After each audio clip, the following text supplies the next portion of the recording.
Dear friends, welcome in our channel.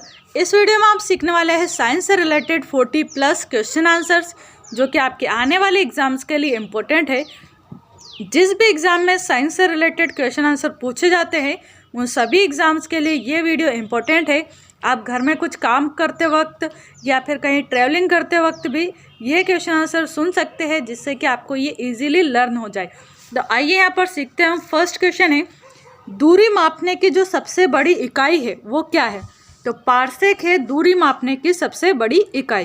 Next है, जड़ों के रूपांतरण है, तो मूली और गाजर जो है वो जड़ है।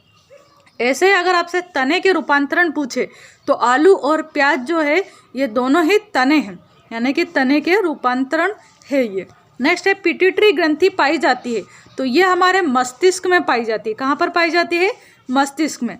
और मास्टर ग्रंथि किसे कहा जाता है? तो पिट्यूटरी ग्रंथि को ही मास्टर ग्रंथि कहा जाता है, और इसे हिंदी में पीयूष ग्रंथि भी कहा गया है। नेक्स्ट है, दो वंशानुगत रोग कौन कौन से हैं? तो वर्णांधता एंड हीमोफीलिया, ये दोनों ही क्या है? वंशानुगत रोग है, यानी कि ये एक जनरेशन से दूसरी जनरेशन में ट्रांसफ़र हो सकते हैं। सर्वप्रथम मनुष्य में वर्णांधता का अध्ययन का वर्णन किसने किया था? तो हर्नर ने किया था वर्णांधता का सबसे पहले अध्ययन। और कब किया था ये? तो इन्होंने ये जो वर्णन है वो 1879 में किया था। कब किया था? 1876 में किया था, 1879 में। एक वर्णांध व्यक्ति में पहचान करने की क्षमता नहीं होती। एक जो वर्णांध व्यक्ति होता है वो लाल और हरे रंग के बीच में पहचान नहीं कर सकता, यानी कि ये दोनों ही कलर उसे मिक्स दिखाई देते हैं। वो अगर दूर से देखे किसी लाल या हरी वस्तु को तो वो पहचान नहीं सकता कि ये वस्तु लाल है या फिर हरी है। नेक्स्ट है, थायरॉक्सिन जो हार्मोन है वो स्रावित होता है, तो कहाँ से स्रावित होता है? ये थायराइड ग्रंथि से स्रावित होता है। नेक्स्ट है, जठर रस में पाया जाता है, तो जो जठर रस है इसमें हाइड्रोक्लोरिक एसिड यानी कि HCl पाया जाता है। लाइकेन में परस्पर सहजीवी मौजूद होते हैं, तो जो लाइकेन होते हैं ना इनमें कवक एंड शैवाल, यानी कि कवक जो है इसको हम फंगी बोलते हैं इंग्लिश में, तो इसमें फंगी रहते हैं, और शैवाल को हम बोलते हैं एल्गी। तो यहाँ पर एल्गी और फंगी दोनों ही पाए जाते हैं लाइकेन्स में। और जो लाइकेन है वो पर्यावरण प्रदूषण के सूचक होते हैं। जहाँ पर पर्यावरण प्रदूषण अधिक होता है वहाँ पर लाइकेन की वृद्धि भी अधिक होती है। नेक्स्ट है, प्रोटीन का पाचन होता है, तो जो प्रोटीन है उसका पाचन हमारी छोटी आंत के अंदर होता है। मनुष्य में पाचन प्रारंभ होता है कहाँ से? तो हमारे मुख से प्रारंभ होता है मनुष्य के अंदर जो पाचन होता है वो। नेक्स्ट है, पचे हुए भोजन का अवशोषण कहाँ पर होता है? तो हमारी जो छोटी आंत है इसमें पचे हुए भोजन का अवशोषण होता है, और छोटी आंत में ही प्रोटीन का भी पाचन होता है। नेक्स्ट है, लार में पाया जाने वाला एंजाइम कौन सा है? तो जो हमारी लार होती है इसमें टाइलिन एंजाइम पाया जाता है, और ये जो टाइलिन एंजाइम है ये स्टार्च का डाइजेशन करता है। किसका डाइजेशन करता है ये? तो स्टार्च का डाइजेशन करने का ये काम करता है। नेक्स्ट क्वेश्चन है यहाँ पर, टीबिया नामक हड्डी पाई जाती है, तो ये हमारी टांग में पाई जाती है। कहाँ पर पाई जाती है टीबिया नाम की हड्डी? तो टांग में पाई जाती है। मानव शरीर का वह अंग जिसमें हड्डियों की संख्या सर्वाधिक होती है, तो हमारी जो उंगलियां हैं इनमें सबसे अधिक हड्डियां पाई जाती है। भोजन पचने में सहायक होते हैं, यानी कि जो भोजन है वो किसकी हेल्प से पचता है? तो एंजाइम की हेल्प से पचता है, यानी कि एंजाइम जो है वो भोजन के पाचन में सहायक होते हैं। एंजाइम की जो रचना है वो काय की होती है? तो जो एंजाइम है वो क्या होते हैं? प्रोटीन होते हैं, और प्रोटीन्स जो है वो काय के बने होते हैं? तो ये अमीनो एसिड्स के बने होते हैं। काय के बने होते हैं? अमीनो एसिड्स के बने हुए रहते हैं, यानी कि बहुत सारे जब छोटे छोटे अमीनो एसिड्स आपस में जुड़ते हैं और एक लंबी चेन बनाते हैं तो उसे हम बोलते हैं प्रोटीन, और प्रोटीन से ही मिलकर बने होते हैं एंजाइम्स। तो हम बोल सकते हैं जो एंजाइम है वो क्या है? अमीनो एसिड से मिलकर बने हुए रहते हैं। नेक्स्ट है, आहार नाल में स्टार्च के पाचन में अंतिम जो उत्पाद बनता है वो क्या है? तो जब स्टार्च का पाचन होता है तो अंतिम जो उत्पाद बनता है वो बनता है माल्टोज, यानी स्टार्च जो है वो हमारी आहार नाल में माल्टोज में चेंज हो जाता है। और स्टार्च का डाइजेशन कौन सा एंजाइम करवाता है? तो टाइलिन नाम का एंजाइम करवाता है, जो कि हमारी लार में प्रेजेंट होता है। मुंह में जो लार आती है यानी सलाइवा आता है, उसमें ये टाइलिन एंजाइम प्रेजेंट होता है, जो कि स्टार्च का डाइजेशन करता है। नेक्स्ट है, शरीर में जो अमीनो एसिड्स है इनका नंबर कितना है, यानी कि हमारे शरीर में अमीनो एसिड की कितनी संख्या पाई जाती है? तो 20 पाई जाती है। ऐसे दूध के दांत जो रहते हैं हमारे अंदर वो भी 20 है। एक बच्चे में दूध के दांत कितने आते हैं? तो 20 आते हैं। और अमीनो एसिड जो है हमारे शरीर में जो प्रेजेंट रहते हैं वो भी 20 होते हैं।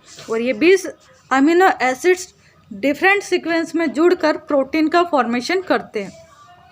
शरीर में ऊतकों का निर्माण होता है, किसके द्वारा होता है? तो जो प्रोटीन होता है ना, उसी के द्वारा शरीर में ऊतकों का निर्माण होता है। हड्डियों और दांतों के निर्माण के लिए क्या आवश्यक है? तो कैल्शियम और फास्फोरस से मिलकर बनी हुई रहती है हमारी हड्डियाँ। भोपाल गैस कांड यानी कि जो कि 1984 में हुआ था, इसमें कौन सी गैस का रिसाव हुआ था? तो इसमें मिथाइल आइसोसाइनाइड का रिसाव हुआ था, जिसको कि इन शॉर्ट में यहाँ पर MIC यानी कि मिक कहा जाता है। और ये जो घटना है वो 2-3 दिसंबर को मिडनाइट को हुई थी। कब हुई थी ये? 2-3 दिसंबर मिडनाइट को हुई थी। और इसमें मिथाइल आइसोसाइनाइड नाम की एक गैस का रिसाव हुआ था, जिससे कि हजारों व्यक्ति मर गए थे। और इसका इफेक्ट आज भी वहाँ के लोगों में देखने को मिलता है। नेक्स्ट है, काला हीरा तथा काला सीसा किसे कहा गया है? तो जो काला हीरा है वो कार्बोनेडो को कहा जाता है, जबकि काला सीसा ग्रेफाइट को कहा जाता है। ग्रेफाइट क्या है? काला सीसा है, जबकि कार्बोनेडो क्या है? काला हीरा है। नेक्स्ट, जीवन रक्षक हार्मोन कहते हैं। तो एड्रिनल जो हार्मोन है इसे जीवन रक्षक हार्मोन कहा गया है। पौधे का मुख्य प्रकाश संश्लेषी अंग कौन सा है? तो पत्तियां हैं। जो पत्तियां हैं उनकी हेल्प से ही पौधे फोटोसिंथेसिस की प्रोसेस करते हैं, जिसे हम प्रकाश संश्लेषण की प्रोसेस कहते हैं। पत्तियों का रंग जो है वो हरा क्यों होता है? क्योंकि इनके अंदर हरित लवक उपस्थित होता है, जिसे हम क्लोरोप्लास्ट कहते हैं। हरित लवक के कारण ही जो पौधे हैं वो फोटोसिंथेसिस की प्रोसेस कर पाते हैं और अपना भोजन सेल्फ बना पाते हैं। और इसी कारण इन्हें ऑटोट्रॉप्स कहा गया है, यानी कि स्वयंपोषी। नेक्स्ट है, पत्तियों का रंग पीला होता है, किसके कारण होता है? तो पत्तियों में कैरोटीन जब होता है तो उसके कारण इनका जो रंग है वो पीला हो जाता है, यानी कैरोटीन की उपस्थिति के कारण पत्तियों का जो रंग है वो पीला हो जाता है। ऐसे अगर आपसे पूछा जाए कि जो टमाटर है उसका कलर लाल क्यों होता है, तो उसमें लाइकोपीन नाम का एक पिगमेंट पाया जाता है, जिसके कारण टमाटर का कलर क्या होता है? लाल होता है। अब नेक्स्ट है यहाँ पर, पर्णहरित में उपस्थित मुख्य धातु कौन सी है? तो जो क्लोरोफिल होता है इसके अंदर मेनली अगर देखें हम तो मैग्नीशियम धातु यहाँ पर उपस्थित होती है। कौन सी धातु उपस्थित होती है क्लोरोफिल में? तो मैग्नीशियम, जिसका सिंबल क्या है? Mg है। ऐसे अगर आपसे पूछी जाए कि जो हीमोग्लोबिन है इसमें कौन सी धातु उपस्थित होती है, तो आयरन उपस्थित होता है, यानी कि लोहा, जिसका सिंबल क्या है? Fe है। नेक्स्ट, वायुमंडल में ऑक्सीजन की मात्रा संतुलित होती है, तो प्रकाश संश्लेषण प्रोसेस के द्वारा वायुमंडल में ऑक्सीजन की जो मात्रा है वो संतुलित रहती है। हम जो गैस छोड़ते हैं, कार्बन डाइऑक्साइड गैस हम छोड़ते हैं, और इसी गैस को जो प्लांट्स है, पौधे है, वो ले लेते हैं और वो ऑक्सीजन गैस को एटमॉस्फेयर में छोड़ते हैं। इसी कारण से एटमॉस्फेयर के अंदर ऑक्सीजन का जो लेवल है वो मेंटेन रहता है। हमारा जो वायुमंडल है उसमें 21% में ऑक्सीजन गैस प्रेजेंट है, जबकि 78% में कौन सी गैस प्रेजेंट है? तो नाइट्रोजन गैस प्रेजेंट है। ठीक है, नेक्स्ट देखते हैं, पेड़ व पौधे के द्वारा खाना तैयार करने की जो प्रक्रिया है उसे हम क्या कहते हैं? तो उसे हम कहेंगे प्रकाश संश्लेषण, यानी कि फोटोसिंथेसिस की प्रोसेस के द्वारा जो भी पौधे हैं वो अपना भोजन तैयार करते हैं। नेक्स्ट है, प्रकाश संश्लेषण के लिए आवश्यक है। तो प्रकाश संश्लेषण की जो प्रोसेस होती है उसके लिए 3 चीज़ें यहाँ पर सबसे ज़्यादा आवश्यक होती है। क्या क्या है? CO2 यानी कार्बन डाइऑक्साइड गैस, जो कि जो भी जीव जंतु है वो छोड़ते हैं। इसके अलावा यहाँ पर H2O यानी कि वाटर, जल आवश्यक होता है। तीसरा यहाँ पर क्लोरोफिल आवश्यक होता है। और चौथा यहाँ पर 4 चीज़ें हैं ज़रूरत की, यहाँ पर आवश्यक जो चीज़ें हैं वो 4 है, 3 नहीं है ना।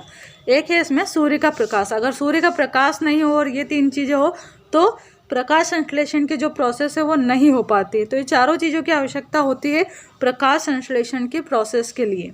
क्या क्या है? कार्बन डाइऑक्साइड, जल, क्लोरोफिल जो कि पत्तियों में उपस्थित रहता है, और सूर्य का प्रकाश। नेक्स्ट है, प्रकाश संश्लेषण की क्रिया सबसे अधिक होती है।